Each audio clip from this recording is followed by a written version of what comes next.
Oh, ugh. All right. We're doing chess today. I almost misspoke because I'm wearing the wrong uniform, but um, it's like late in the day. It's like 6, so I'm not a fan of that. But because I had class all day, um, and it's bright.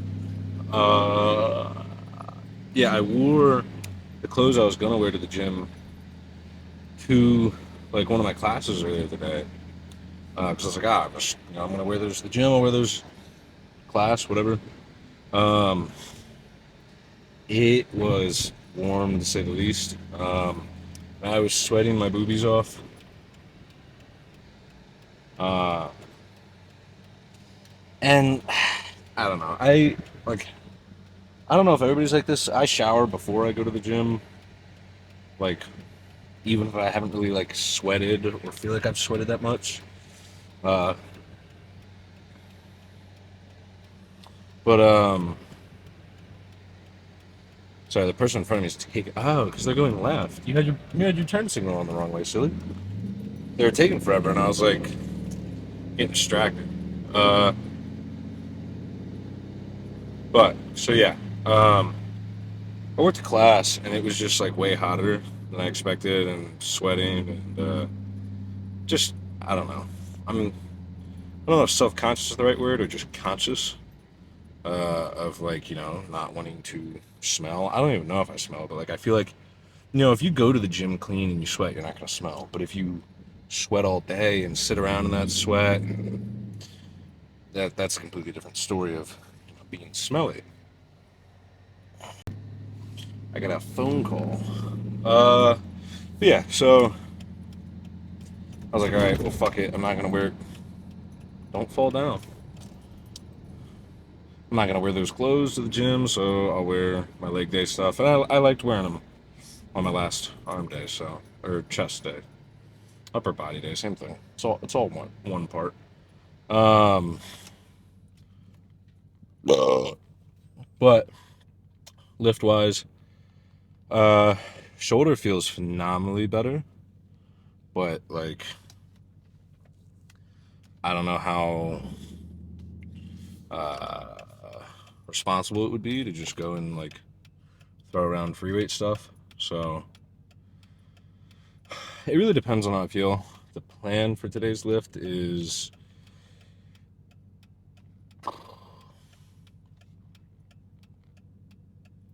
uh come on. There you go. Plan for today's lift is probably 4 different movements. Probably start on a decline press machine, go to a probably a flat press machine, then maybe a converging press machine. See, look what you did. Now we're now we're hitting red lights. That's not ideal. But yeah, then probably a converging press, and then probably finish on uh, fuck whatever it's called. Um, Pec deck. Honestly, I might not even do one of those two movements. If I cut one out, it would probably be either the converging press or the just flat press. Um, Probably the converging press because I'll probably do the flat press and try and set it the seat position so that it's a bit more incline oriented. Just because the hammer strength machines, they're like actual incline ones, are they can have like such an upward sweep to their path that it can almost become more of a the hell's going on? More of a anterior delt movement than an actual upper chest movement. And then yeah, uh so that's probably it. Uh I would like to do the incline just because it's fun. But probably not ideal. Probably smart to give my shoulder like another week of rest and whatnot. Um, so, but in all honesty, this is kind of the busy hours, and there's a good chance that if I get in there and there's like just like a lot of people, there'll be that little voice in my head that'll just be like, "Ah, go incline. Go put all the weight on the incline and go incline a lot of weight." And because I don't. This guy has balls in the back of his truck. Uh, I don't get to go out a lot. Well, I shouldn't say I don't get to. I don't go out a lot. So like, the gym is like my socialization. That like going to the gym and throwing 315 on the incline, and repping that out is like my equivalent to like a girl like putting on like her nice clothes and like good makeup and like wanting to go out on the town and feel herself. That's what I get. So yeah, I don't know. It'll be a surprise for you guys. It'll be a surprise for me. We'll see what I start on. Something chest related, that's for sure. I'm gonna listen to some music for the rest of this car ride. Stay in your lane, pal. Okay. Shoulder did not feel good at all on incline, so that's a little frustrating, a little concerning, but what can you do in the moment right now? Fuck.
It's like open the stall.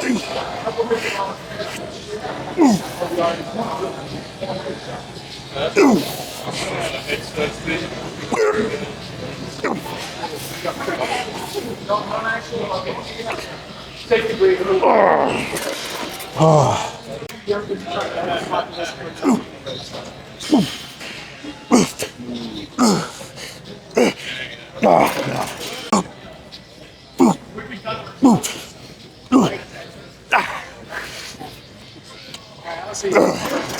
All right, I'm done.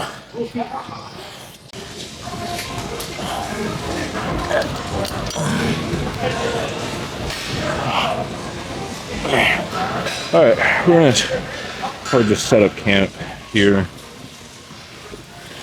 It's kind of packed, and I'm trying to like stay out of the way because I'm not really supposed to be recording during these hours, so just trying to be as mindful as possible.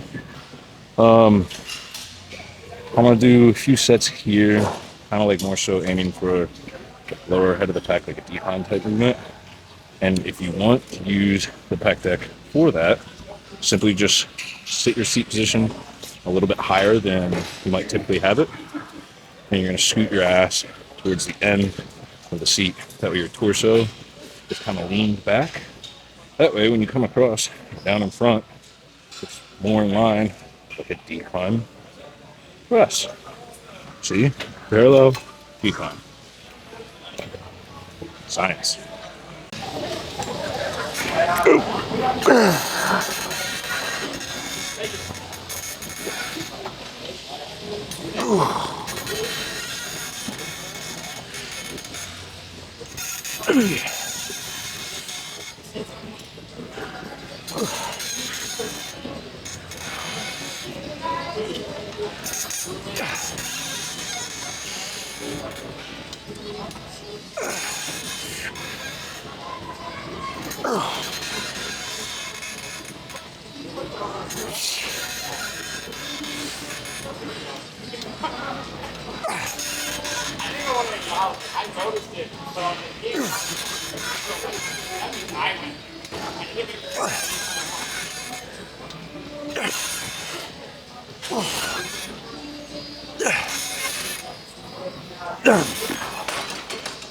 Okay. All right, that felt awful. So I can't really tell if it's like in the pec or if it's like up in the shoulder. I think it's up in the shoulder, but not really sure. So just gonna fiddle around with stuff. But wow, I can't. My brain can't think. Fiddle around and find what does and doesn't work, or does and doesn't feel good.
Oh.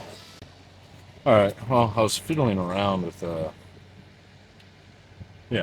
trying to get some better lighting since it's late today and I'm driving home in the dark. Figured I would try the try the light from the little makeup mirror.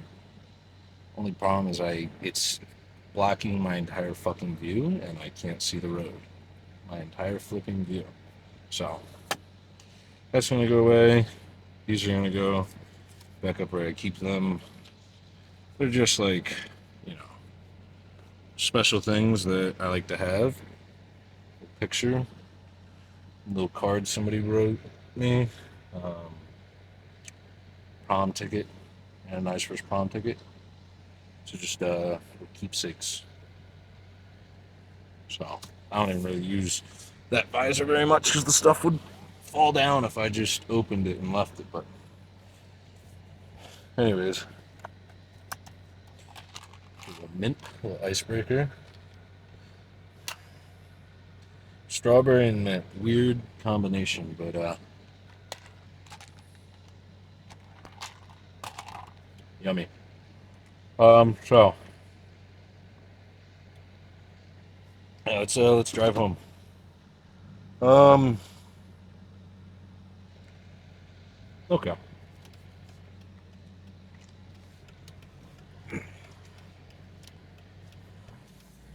I think I did I think 10 total sets, which is honestly,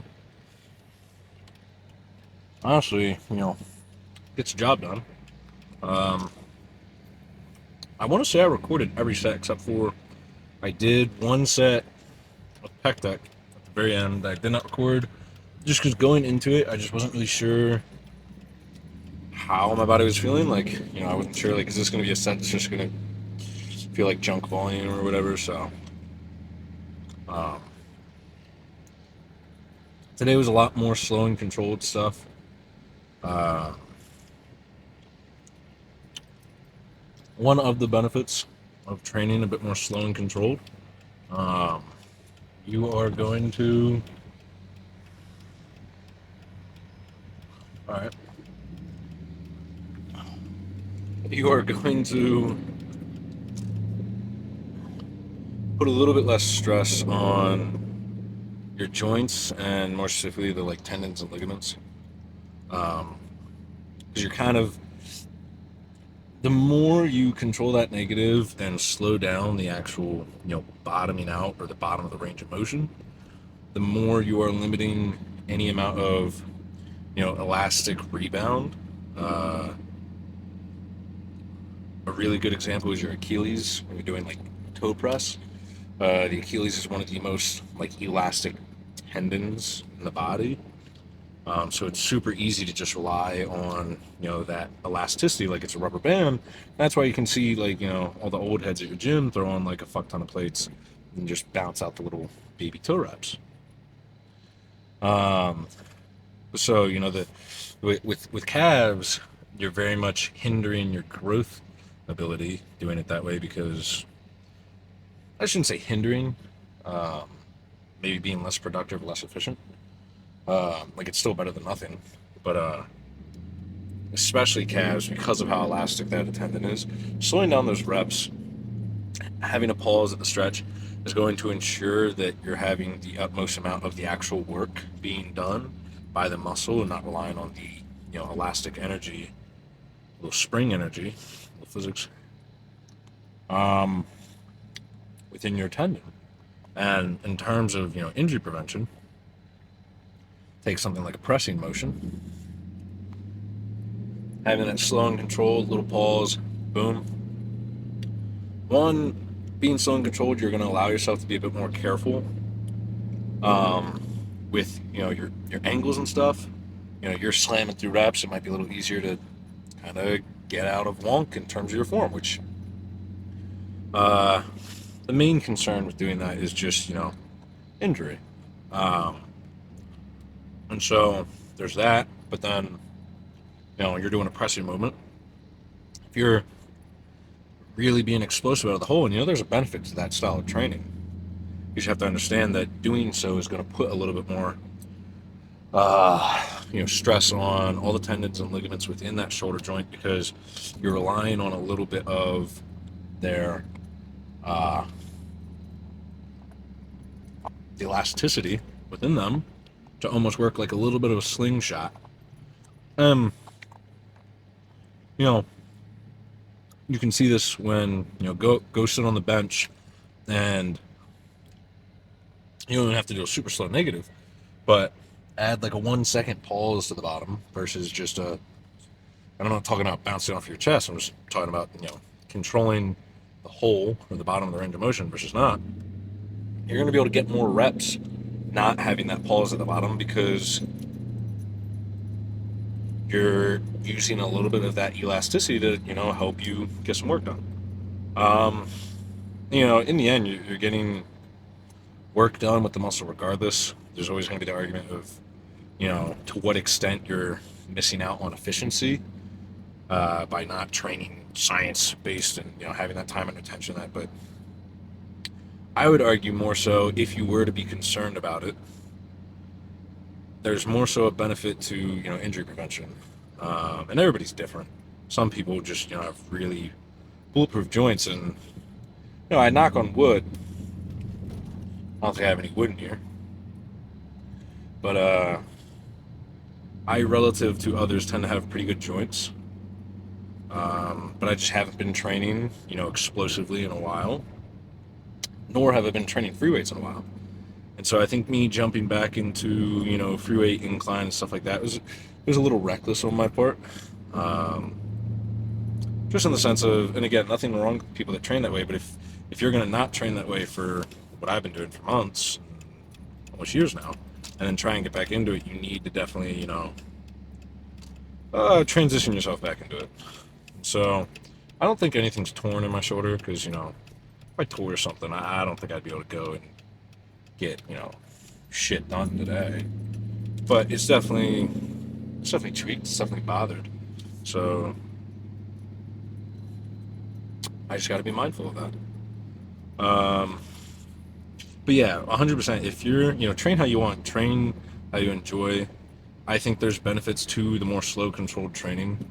The reason I haven't been doing it of late, and I've kind of mentioned on this multiple times throughout my videos, is just I had been training that style for so long, and I just felt mentally burnt out of it.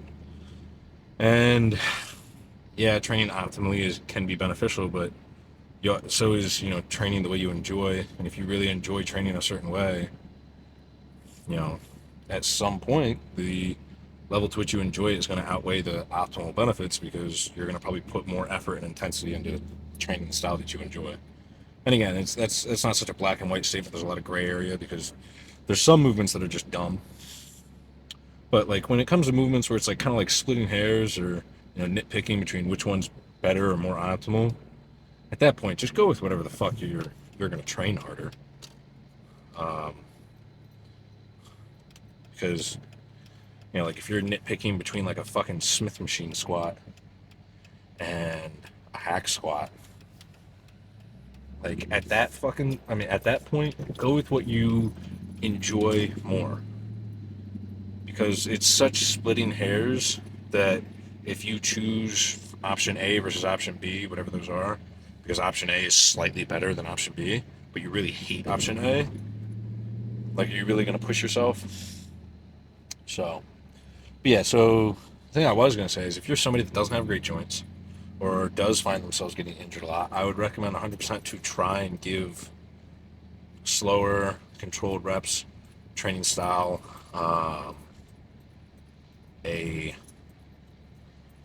just give it a try. I definitely think that like there's a lot of people that, and I don't want to say that like training that way is or isn't better, but there are 100% people that I would say overplay the level to which it's necessary or needed. Like there's some people that think you're just not going to grow unless you train only that way, which just isn't. It's just not a valid statement. Uh, but 100%, I think there's 100% of benefit training that way when it comes to injury prevention, just because you're taking a little bit less stress off of, off of the joints, and more so off of the ligaments and tendons. And then also by slowing and controlling your reps, you're going to probably be a little bit more mindful and be a little less likely to ego it. Nothing wrong with, and I don't want to talk down on ego lifting. I more just mean in the sense of obviously if you're not having any level of mindfulness to what you're doing, um, there's a bigger chance to get hurt. If you cross the street without looking both ways, and there's also I think a big difference between a person that's been lifting for years and knows what they're doing, going into the gym and being like, fuck it, I'm gonna dick around and really just throw shit around because I feel like it, and somebody who's been lifting like their first year and they're just trying to put on more weight than they can handle. Because if you've been lifting for years, you know what you can handle within reason. You know your limits that you can push. So you can be reckless in a more careful or safer manner versus somebody that doesn't know their limits. Being reckless, it's like if I know, and I really don't like drinking, so I think this is a dumb example, but for the purpose of the topic, if I know 5 shots is what it takes to get me like shit faced or about there, then if I go out, I'm like, I know that I can play around that buffer, like 4 to 6, you might be okay. Whereas if you're somebody that's never drank before and you're like, what, I think I could handle 5, and then it turns out you can only handle 2, and then you're fucked up. So yeah, uh, it's late. I'm gonna go eat. I'm gonna go walk my dog. I'm tired.